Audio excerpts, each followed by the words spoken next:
La communauté congolaise de Champaign County. Attention, pourquoi tu aimes seulement que les gens t'acclament? Pour ceux qui se posent la question, où est Dieu? La réponse est qu'il est avec Dieu. Vivre ensemble.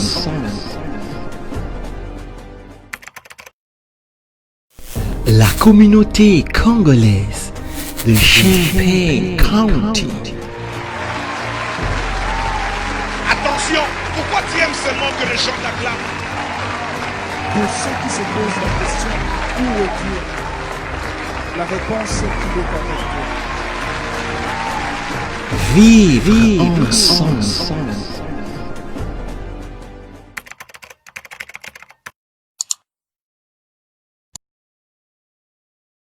Membres de la communauté congolaise de partout dans le monde, bonjour en ce jour qui est jeudi 25 juin 2020. Nous vous disons bonjour à vous, Papa Clovis, Colvin Kossi qui est en ligne, Papa Paul Nyanze, que Dieu vous bénisse, Natacha Nkiere Langene, Richi MK, mon ami Richi Mouya, que Dieu te bénisse, Pasteur Billy Massanka, que Dieu vous bénisse, que Dieu bénisse tous ceux qui sont en ligne en ce moment, que Dieu bénisse ceux qui seront en ligne après ça, que Dieu nous bénisse. Nous vous le disons toujours que nous ne venons pas avec des informations, nous ne venons pas avec de nouvelles, nous ne venons pas avec des choses que vous ne connaissez pas, nous ne venons pas avec de nouvelles que vous n'avez pas lues, mais nous venons juste avec une conversation parce que nous vous avons déjà posté ça sur notre page Facebook et nous ne venons que réexpliquer ce que vous connaissez, nous venons que partager ce que vous nous avez envoyé, nous venons que traduire ce qui a été dit en anglais. Aujourd'hui, comme nous le disons que c'est le 25 juin, laissez-nous encore une fois de plus dire merci à ce Dieu qui nous a donné le souffle ce matin, merci à ce Dieu qui a permis à ce que le soleil s'élève au-dessus de nos têtes, merci à ce Dieu qui en ce moment nous a donné le souffle et que ça a permis à ce que M. Vincent Miro ou Joro soient en ligne et ça a permis à ce que Faveur sur Faveur soit en ligne ainsi que Jessica Wechi. Merci parce que c'est Dieu qui a permis à ce que nous puissions encore nous revoir aujourd'hui. Nous allons souhaiter un très bon anniversaire. Aujourd'hui, il y aura un anniversaire spécial parce que elle est trésorière adjointe de notre comité directeur qui est la communauté congolaise de Champaign-Kani. Elle s'appelle Maman Lisette Mbaki, la femme de Papa Mémoire Boudimbu. Là où vous êtes, que Dieu vous bénisse. Bon anniversaire de la part du comité directeur, de la part de cette grande communauté de Champaign-Kani et de moi-même ainsi que tous mes proches. Nous vous souhaitons un très bon anniversaire, Maman Lisette. Que Dieu vous bénisse. Vous êtes aussi membre de la communauté. Vous vous appelez Maman Lise Likia. Laisse que Dieu vous bénisse en ce jour spécial de votre vie. Vous avez ajouté une année de plus. Maman Lise, que Dieu vous bénisse. Bon anniversaire à vous, Maman Lise Likia. À vous, Maman Nadine Lokongonsona. Maman Nadine Lokongonsona. Bon anniversaire à vous. Que Dieu vous bénisse. Vous vous appelez Papa Alpha Kabongo. Que Dieu vous bénisse et surtout bon anniversaire. Vous vous appelez Grâce Evelyne Lema Mav. Bon anniversaire à vous. Que Dieu vous bénisse. Vous voyez que nous avions beaucoup d'anniversaires à souhaiter aujourd'hui. Nous excusons pour ceux d'hier, nous n'avons pas pu dire, mais du moins, nous avons écrit sur vos murs, vérifiez, la communauté congolaise de Champaign-Kani vous a souhaité un très bon anniversaire. Vous vous appelez Jean-Thomas Demainu. Vous nous suivez depuis le Cameroun. Nous vous souhaitons une très bonne journée et nous vous disons merci d'être en ligne en ce moment. Vous vous appelez Rachel Bouanga, Madame Rachel Bouanga, ainsi que votre mari Didine Tamboué. Laissez que la communauté congolaise vous dit merci pour votre fidélité et merci de toujours être en ligne. De quoi nous allons parler aujourd'hui? Qu'est-ce que nous allons partager aujourd'hui? De quoi nous allons converser aujourd'hui? Maman Sandra Maungu, nous allons parler de quoi? Papa Enoch Inzazi. Que Dieu vous bénisse, Maman Bijou Makiadi. Que Dieu vous bénisse, Monsieur Papier Mongo, Madame MMC Moutantou. Que Dieu vous bénisse. Nous allons parler de quoi aujourd'hui? Aujourd'hui, nous serons un peu brefs parce que vous savez que il y a beaucoup de sujets qu'on devait partager hier et plutôt qu'on a partagé hier. Demain aussi, nous avons beaucoup de sujets que nous allons partager. Alors aujourd'hui, nous avons dit que nous pouvions ne pas être très longs. Nous allons parler de SWAT. Nous serons à Chicago, SWAT. c'est une unité spéciale de la police qui s'occupe des crimes. Quand il y a des crimes, quand on tire, c'est ce qui vient intervenir. Qu'est-ce qu'il y a eu à Chicago? Pourquoi on a appelé ça? Nous allons vous dire. Nous parlerons de l'inquiétude du gouvernement. Le gouvernement s'inquiète. Et surtout, les spécialistes de santé s'inquiètent. Pourquoi ils s'inquiètent et les dispositions que les autres États ont prises? Nous allons vous dire c'est là. Nous dirons aussi à l'IRS. L'IRS, vous savez que nous avions eu le $1200. Nous attendons aussi le deuxième tour qui vient d'ici là à la vitesse de flèche. Alors, mais il y en a qui n'étaient pas catégorisés ou bien qui n'étaient pas éligibles, mais qui ont eu ça. Alors, l'IRS demande qu'on puisse les retourner l'argent. L'IRS, j'ai dit ça en anglais, c'est l'IRS. IRS. Bon, je dis IRS parce que IRS, c'est ce qui est beaucoup connu. Alors, nous allons vous dire pour quelles sont les personnes qui doivent retourner l'argent qu'ils ont eu. Nous avons parlé hier de membres de l'unité 4, qui est le district scolaire de Champaign, qu'on appelle Unit 4. Ils étaient en réunion quand nous étions en train de converser, quand nous étions en direct. Et nous vous avions dit qu'ils avaient une résolution qu'ils devaient voter. Alors, nous allons vous dire quelle était la suite de la réunion d'hier. Nous serons ici à Champaign, encore une fois de plus. Une personne de 73 ans a été tirée. On l'a tiré dans l'abdomen. Comment ça s'est fait? Qu'est-ce qu'il y a eu? Nous allons vous dire cela. Nous partirons en Oregon, où les gens de couleur sont dispensés de porter le masque. Pourquoi on les a dispensés de porter le masque? Nous vous parlerons de ça et ça sera la fin de notre conversation d'aujourd'hui. Laissez-moi d'abord commencer par dire encore une fois de plus merci à Maman Marie Chibola d'être en ligne. Grâce Benji Gragra, le mari de sa femme, dit bonjour à maman aussi, Madame Linda Maswamba, que Dieu vous bénisse. Donc commençons d'abord par Chicago. Nous sommes aujourd'hui, à 3h30, on a dans le quartier sud. Vous savez, le côté sud de Chicago, il y a toujours des choses qui se passent. Nous sommes du côté sud, comme on appelle South Side. Nous sommes dans le côté sud de Chicago. Aujourd'hui, à 3h30, une dame appelle la police. Là, nous sommes au bloc 5000 de l'avenue du sud de l'avenue Michigan. Donc, dans le bloc 5000, sud de l'avenue Michigan. Vers le côté sud, on appelle la police. Une dame appelle la police et elle a dit qu'elle était menacée. Donc, qu'est-ce qu'il y a eu? La dame a été en échange verbal avec un homme. Ils habitent dans le même bâtiment. Alors, ils étaient en échange verbal. L'homme s'est fâché. Il est entré dans son appartement et il est revenu avec une arme qu'il a pointée sur la dame. Et il était 3h du matin. Mais on n'a pas dit pourquoi ils se sont chamaillés, pourquoi ils s'échangeaient, qu'est-ce qui les a amenés à avoir des échanges verbaux comme ça. On n'a pas dit ça, mais du moins, on a simplement dit que l'homme est entré dans son appartement, il a récupéré l'arme et il est venu avec, il a pointé sur la dame. La dame a reçu quand même, l'homme était un peu distrait, elle a reçu de sortir par la porte arrière de son appartement et elle a profité en ce temps-là pour appeler la police. La police est venue sur le lieu depuis 3h du matin. À 3h30, on les appelait. Ils étaient là. Mais ils ont demandé à l'homme de sortir. L'homme ne voulait pas sortir. Il a fui dans son appartement avec l'arme. Et la police a appelé maintenant l'unité spéciale qui s'appelle SWAT. SWAT et le SWAT sont venus. Il y a eu maintenant des échanges, des accrochages qui ont duré de 3h jusqu'à 6h20. Mais à 6h20, l'homme est quand même sorti de son appartement. Il n'y a pas eu de blessés, mais on a amené quand même l'homme à l'hôpital. On l'a amené à l'hôpital parce qu'il devait être blessé. Mais dans le camp de la police, on a dit qu'il n'y a pas eu de blessés. Donc, c'est ça.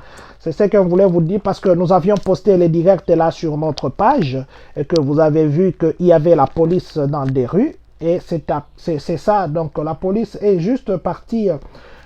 La police est partie faire l'intervention. Donc, une fois de plus, nous venons encore vous dire que faites très attention à vos fréquentations. Et puis,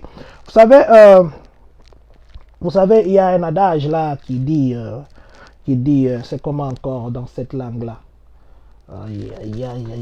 Oui, je me rappelle, parce que ce sont des choses que je bloque. Il y a un adage qui dit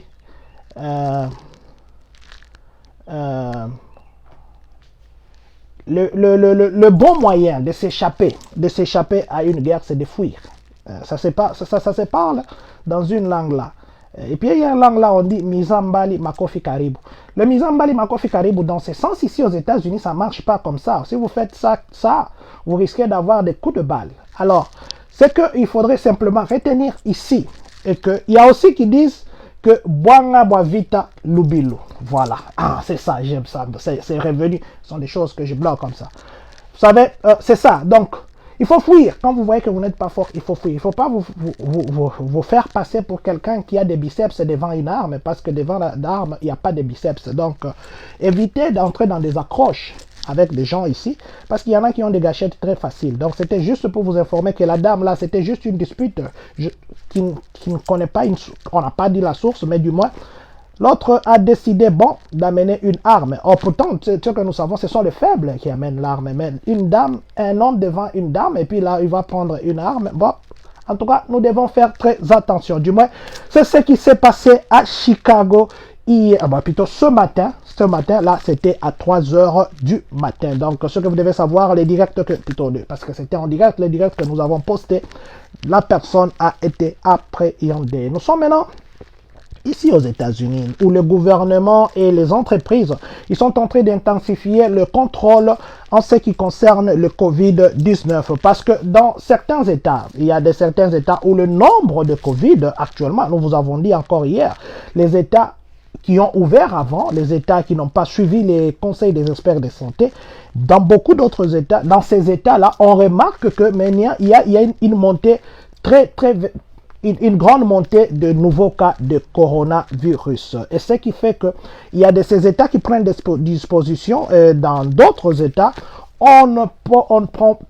ils prennent des précautions pour que ça ne revienne plus encore. Et les administrateurs des hôpitaux et les experts en santé, ils ont déclaré hier, ils ont dit que le politicien et le public qui était fatigué de rester à la maison, sont en train d'amener une catastrophe qui ne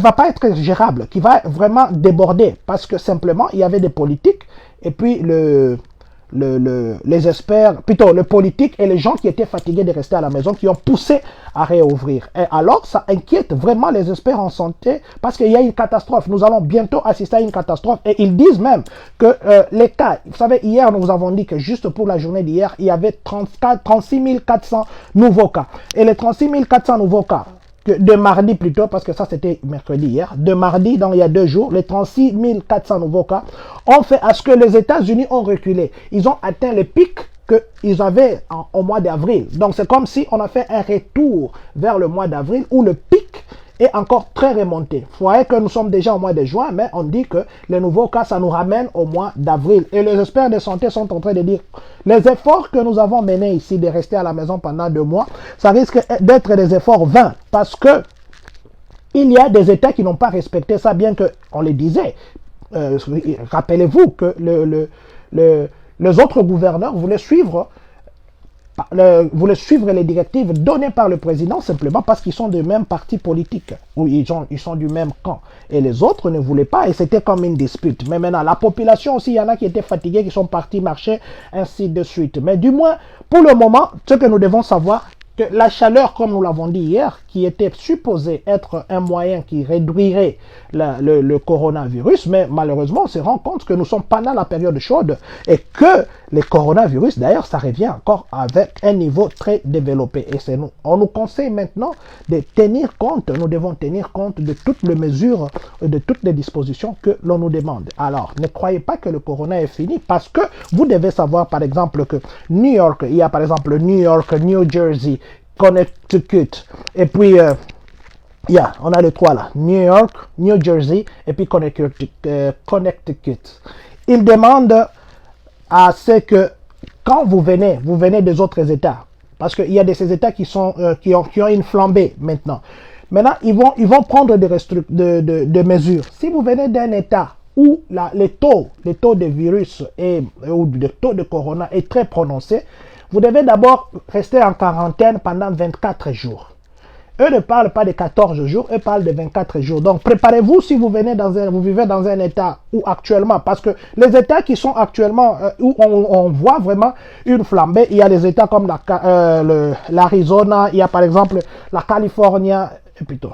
On a la Californie, voilà. On a la Californie, Mississippi, Nevada, Texas, Oklahoma, Caroline du Nord et Caroline du Sud. Ces États-là ont maintenant une montée en coronavirus. Donc, il y a aussi d'autres États peut-être qui ne sont pas encore répertoriés pour le moment. Mais ces États-là, vous risquez, vous venez de l'un de ces États, vous êtes en train de vous rendre à New York, vous vous rendez à New Jersey, vous vous rendez par exemple à Connecticut. Vous voyez qu'on vous bloque. On vous demande d'abord de rester en quarantaine pendant 24 jours. Simplement parce que les États, il y a de ces États qui ont peur. Vous savez, par exemple, Illinois, le gouverneur J.B., beaucoup de gens l'ont condamné, beaucoup de gens se sont soulevés. Mais lui a gardé sa marge. Il a dit qu'il écouterait.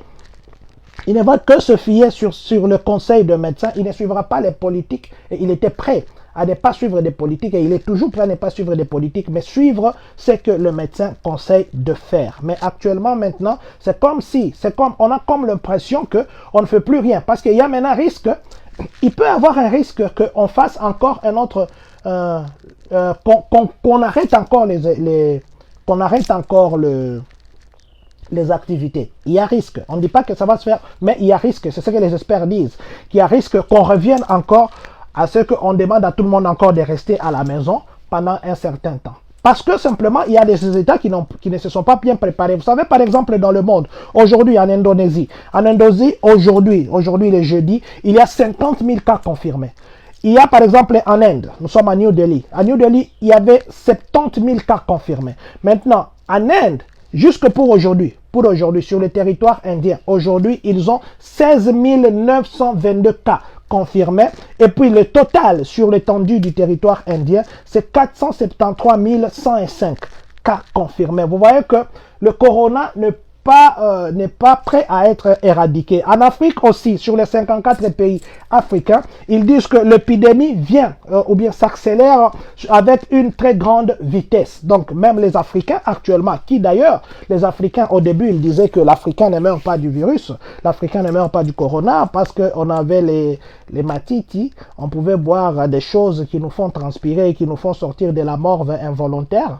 Alors, cette morve involontaire qui devait être, vous couvrez des choses, tout ça, mais on voit que dans ces pays, d'Artémésia, ces pays de pratique, ou la pratique des pratiques des racines, mais on voit que les dirigeants africains ont déclaré hier que les 54 pays africains ont maintenant une accélération très accentuée de coronavirus. Est-ce que nous sommes en train d'aller encore une fois de plus vers les shutdowns, comme on dit en anglais, ou bien les lockdown?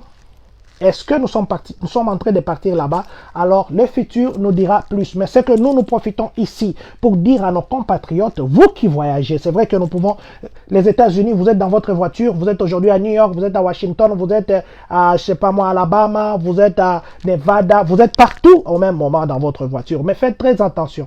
Aussi, nous vous prions de suivre toujours les dispositions. Ne croyez pas que le coronavirus est parti. D'ailleurs, ça reprend encore avec une très forte vitesse. Donc, soyons très prudents, soyons très préparés. Préparons-nous peut-être dans le futur, on nous dira encore de rester à la maison pendant un temps. Peut-être, on ne dit pas qu'on confirme, peut-être parce qu'il y a déjà de ces États qui ont commencé à prendre d'autres dispositions. Et la montée en flèche inquiète beaucoup. Nous sommes maintenant du côté de l'IRS. IRS, c'est ce qui est l'Institut des revenus, pour les revenus. Vous savez que les chèques sont venus, et chaque fois que nous parlons des chèques, les gens se connectent, mais du moins nous avons dit, les chèques, vous les aurez, parce que tout le monde parle maintenant le même langage. Alors, quand on a donné le premier chèque, il y en a qui ne devaient pas avoir les chèques. Nous vous avions dit la catégorie de ces personnes qui ne devaient pas avoir de chèques. Vous aviez fait déclarer, vous êtes divorcé pour le moment et qu'au moment de la remise de chèques, vous n'étiez pas marié, vous étiez déjà divorcé, vous remettrez les chèques là. Vous étiez vivant en 2019 ou en 2018 quand ils se sont basés de 2019 et 2018 pour les déclarations des taxes. Vous étiez mort ou vous étiez vivant en cette période. Pour le moment, vous êtes mort. Je ne m'adresse pas à vous qui êtes mort. Je m'adresse à vous qui êtes vivant et qui vous êtes substitué à la personne morte. Donc, votre membre de famille était vivant pendant cette période et que maintenant la personne est morte.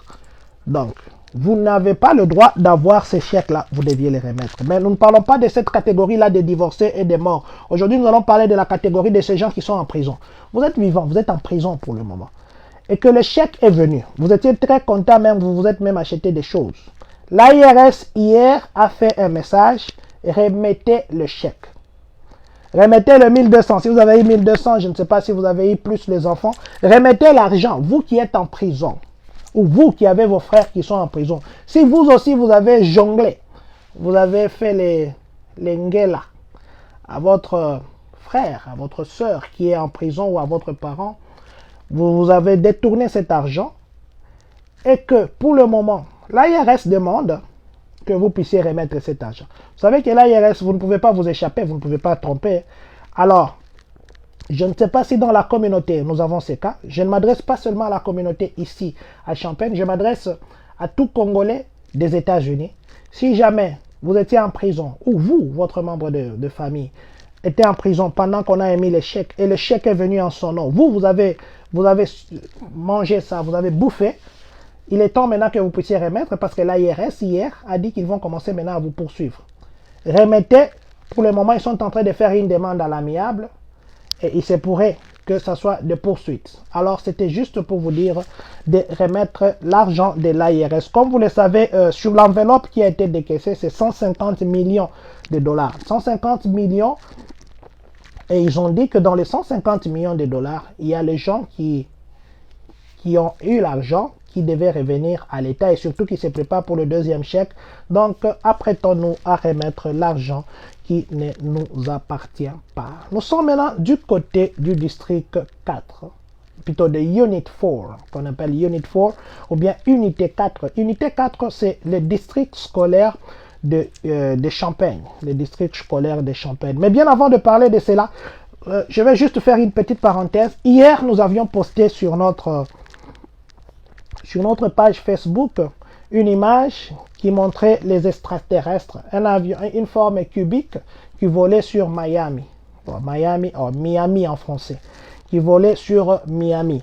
Alors, nous avons posté ça, mais nous devions enlever parce que simplement, l'information que là, c'était pas d'une source très fiable. Donc ici, nous voulons juste dire ceux qui ont lu sur notre page et qu'ils ont vu que les extraterrestres ont visité Miami, ou plutôt laissez-moi parler en français, Miami, et que nous n'avons pas parlé de ça simplement parce que quand vous lisez, c'est quelqu'un qui se prétend être un photographe qui a dit que son appareil a une très bonne résolution et qu'à chaque fois qu'il y a des choses comme ça, comme des lumières carrées, des extraterrestres, comme lui dit que c'est des extraterrestres, je crois qu'un jour on posera la question au pasteur si des extraterrestres existent ou pas. Et les athées, si nous pouvons avoir quelques athées dans la communauté qui nous disent si les extraterrestres existent ou pas. Mais du moins, nous voulions donner cette information parce qu'il y a beaucoup de gens qui se posent la question, surtout aussi qu'ici aux États-Unis, il y a une zone qui est très protégée. Vous connaissez la zone protégée des États-Unis et que les gens croient qu'il y a les extraterrestres qui vivent là-bas et que hier, nous avions posté sur notre page Facebook qu'il y avait un avion extraterrestre qui volait Miami. Mais du moins, en lisant l'information, comme nous le disons, la personne qui a posté ça dit que chaque fois qu'il prend cette image, son appareil ultrasonique, ultra professionnel, n'arrive pas à cadrer cette image et l'image tremble toujours et la vidéo tremble parce que ce sont les extraterrestres. Mais du moins, nous ne voulons pas dire ici que ce sont des ragots ou des racontards, mais nous voulons simplement dire que les posts que nous avons mis sur notre page Facebook ne prenaient pas trop en compte parce que la source n'est pas trop fiable. Alors nous nous invitons de venir dire des choses qui vont nous compromettre demain. Donc c'était une parenthèse. Maintenant nous sommes au district 4, Unit 4, le district scolaire de Urbana, et plutôt de Champagne. Nous vous avions dit hier qu'ils étaient en réunion alors que nous étions en direct. Ils étaient en réunion sur une résolution où on devait considérer le racisme comme une crise de santé publique. Alors, dans la réunion, ils ont tous voté à l'unanimité que les racismes, la résolution là devait passer. pourquoi la résolution devait passer? Parce que les enseignants étaient connectés, parce qu'il y avait les enseignants, il y avait les parents, il y avait les élèves, il y avait même le public qui commentait en ligne. Ils ont fait voir que quand l'enfant ne se sent pas dans sa peau, ça veut dire s'il se sent qu'il est Papa Flore, comment on dit encore? Stéréo quoi? Oh, très bien, Papa Flore. Il est stéréotypé. Merci pour le français. Alors, s'il se sent qu'il est stéréotypé, ça le met en déséquilibre sur le plan social, sur le plan émotionnel, sur le plan académique, sur le plan environnemental. Donc, sur tout le plan, l'enfant ne se sent pas en sécurité pour étudier. Et ça touche sur sa santé. Donc, ça touche sur sa santé physique, sur sa santé morale, santé intellectuelle. Donc, ça le déséquilibre sur tous les plans parce que ça a un impact négatif sur l'éducation de l'enfant. Alors, à partir de ces moments ici, parce qu'on a remarqué que surtout chez le noir, chez les enfants noirs, parce que c'est ça, ce qui était la résolution, surtout chez les enfants noirs, parce qu'il y a de ces écoles, où quand un enfant noir, excusez-nous de le dire comme ça, parce que nous parlons de ce qui a été dit hier, quand un enfant noir fait un acte que l'autre enfant pourrait faire dans la même circonstance, la façon que l'enfant noir est considéré ou il est traité, ça c'est différent de la façon que l'autre enfant ferait et que ça serait traité. Alors ça joue sur le psychisme des enfants. Et maintenant, avec la résolution d'hier, du moins ça a commencé ici à Champagne. Espérons que Urban prendra les relèves, Danville prendra les relèves, partout on prendra les relèves. Du moins que ce que nous devons savoir que dorénavant, les Unit 4 a déclaré, donc ils ont déclaré que le racisme sera maintenant considéré comme une crise de santé publique. Et espérons que ça va changer des choses, espérons que ça va aider nos enfants à progresser moralement, physiquement, intellectuellement. Donc, c'était juste pour vous donner la suite, parce que nous vous avions dit qu'ils étaient en réunion pour voter cette résolution, et la résolution est passée à l'unanimité, et il était de notre devoir de venir encore une fois de plus vous parler. Nous sommes hier ici à Champagne, nous sommes du côté du parc de Beardsley. Beardsley Park. On appelle la police à 17h40 et la police, quand ils sont arrivés là-bas, ils ont trouvé un monsieur de 73 ans. Le monsieur de 73 ans, il avait reçu des balles comme ça et on l'a amené à l'hôpital. Il a subi une chirurgie il avait une opération très grave et la chirurgie qu'il a subie, c'était très délicat. Qu'est-ce qui est arrivé? On dit que le monsieur, il y a un monsieur, et plutôt une de ses connaissances qui est venue et qui a tiré sur lui. Et après avoir tiré, il a fui. Là, nous sommes à Champagne. Vous voyez que chaque jour, presque, quand nous venons à Champagne, on a tiré. Chaque jour au moins, chaque jour. Donc, même à Chicago aussi, chaque jour, on tire. Chaque jour. Mais du moins, le monsieur de 73 ans n'est pas mort. Mais la cause, pourquoi on l'a tiré, parce que lui a dit qu'il reconnaît la personne qu'il a tiré. Pourquoi on l'a tiré? La police ne l'a pas encore beaucoup interviewé parce qu'il était dans l'état de choc après qu'on l'ait tiré. Et pour le moment, il est encore à l'hôpital et que si jamais il y a encore d'autres suites, nous viendrons vous dire. C'est aussi pour dire, évitez des conflits. Évitez des conflits, même le conflit le plus petit que vous pouvez penser, évitez. Parce qu'il y en a qui ont eu des gifles au boulot comme ça. Alors, vous faites seulement un petit truc là, vous sentez, vous êtes distrait comme ça, vous sentez seulement comme si on vous a réveillé. Et puis vous savez, quand on vous gifle comme ça, vous ne savez pas, là, le premier cri, vous savez, hey, vous êtes d'abord vous-même étonné. Vous êtes étonné, vous ne savez pas pourquoi la gifle est venue. Donc évitez des conflits au risque de vous retrouver un jour, parce que comme vous le disons ici, nous peut-être au Congo, nous avons notre façon de menacer, ça s'arrête dans la bouche. Mais ici, la menace, ça se traduit par les actes. Et ce monsieur a dit que la personne qu'il a tiré dessus, il connaissait, parce que c'était une de ses connaissances. Mais il a juste tiré, il a fui. Est-ce qu'il y a des choses qui se sont passées avant qu'il n'arrive à tirer? Peut-être que les enquêtes nous diront plus. Mais pour le moment, c'est que vous devez savoir, s'il y a les gens qui habitent du côté du parc de Beardsley et qu'ils ont entendu le coup de feu hier, donc c'est juste pour vous dire que c'était le monsieur qui était tiré. Parlant des coups de feu, la police actuellement, je ne sais pas si nous aussi dans la communauté, nous sommes en train de faire ça. Vous savez qu'il y avait le 19, il y avait la célébration de Juneteenth, où les gens ont commencé à tirer de... des fireworks, c'est quoi encore les fireworks en français? Des feux d'artifice. Ils ont commencé à tirer des feux d'artifice depuis avant Juneteenth, parce que Juneteenth c'était le 19. Ils ont commencé à tirer depuis, je crois, le 14. Qu'ils ont fait ça. Il y a même des gens qui ont... J'ai même des voisins qui sont venus me dire, mais qu'est-ce qui se passe? Parce que vous ne pouvez pas dormir. C'était comme des mitraillettes. Maintenant, la police actuellement, ils sont en train d'investiguer. Ils ont dit que maintenant, c'est illégal maintenant, parce que c'est autorisé le jour des manifestations, par exemple, de tirer. Le 4 juillet, par exemple, c'est autorisé de tirer le feu d'artifice. Mais actuellement, ils ont dit maintenant que les gens sont dans l'illégalité. Ils sont en train de tirer et ça devient un dérangement pour le voisin, ça devient un dérangement pour l'environnement, ça devient un dérangement pour les gens qui ont des crises. Parce que la façon que ça tire, parce qu'il y en a qui, je ne sais pas si c'est millimétré ou c'est comment, parce qu'il y en a qui tirent, ceux qui ont déjà assisté à la guerre, ceux qui ont déjà été dans des territoires de guerre comme nous autres, ici comprendront que ça varie même, que vous vous retrouverez comme dans une guerre. Parce qu'il y en a qui ne voient des guerres que dans des télévisions. Priez que la guerre, que vous ne viviez jamais la guerre, parce que vous allez faire des besoins physiologiques sans que vous ne puissiez les commander. Alors je disais que maintenant la police a dit que c'est illégal. Parce que le 4 juillet, c'est encore loin. On n'est pas encore près du 4 juillet. Et que le Juneteenth, c'est déjà passé. Il n'y a aucune raison actuellement pour qu'une personne puisse tirer des feux d'artifice. Donc, si vous tirez des feux d'artifice, arrêtez. Vous risquez de vous retrouver avec des amendes.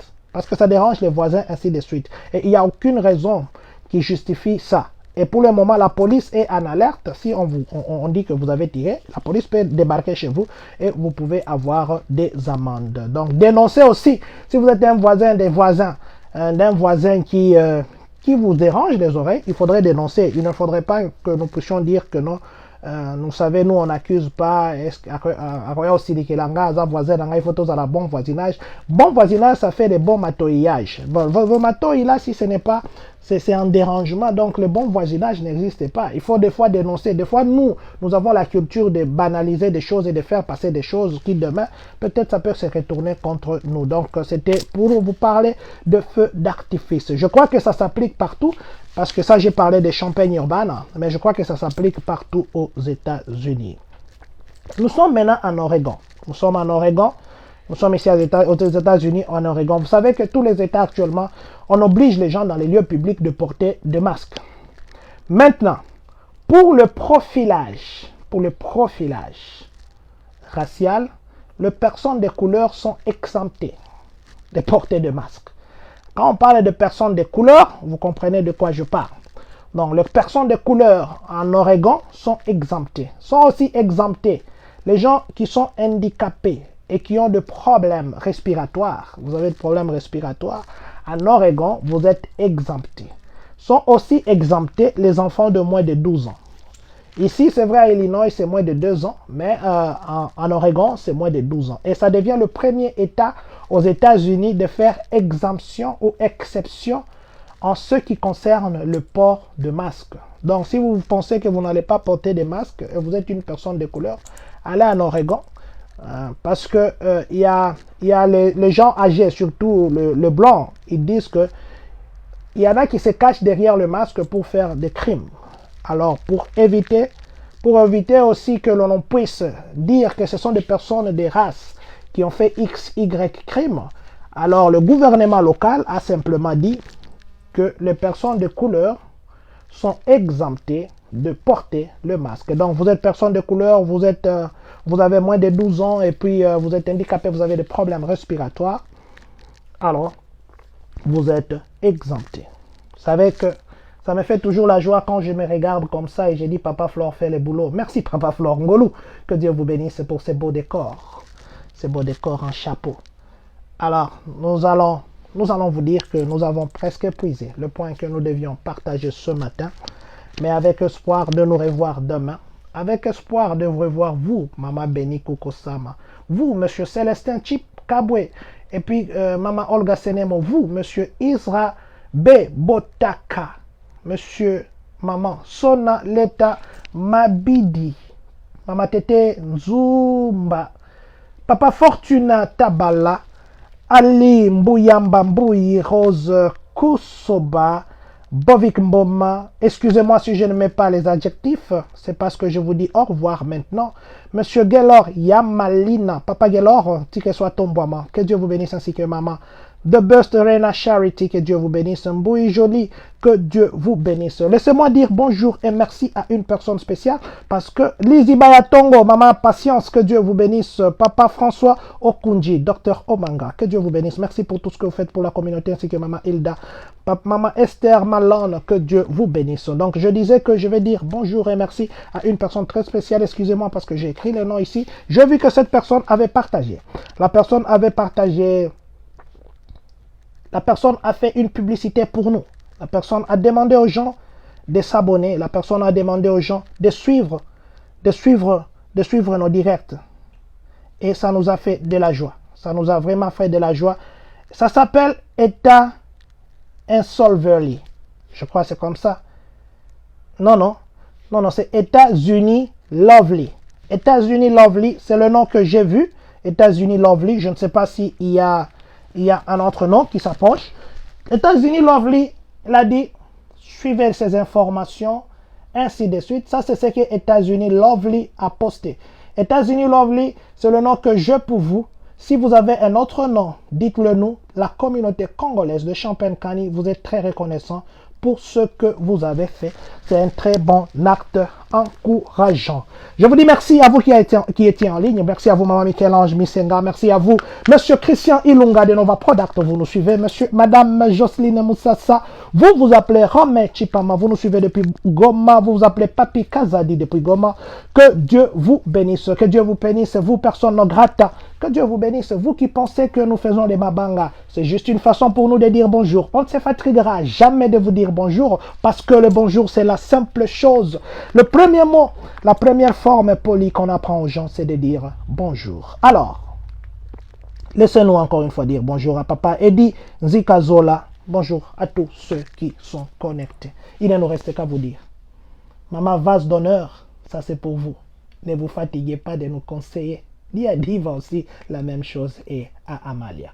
Que Dieu bénisse la République démocratique du Congo.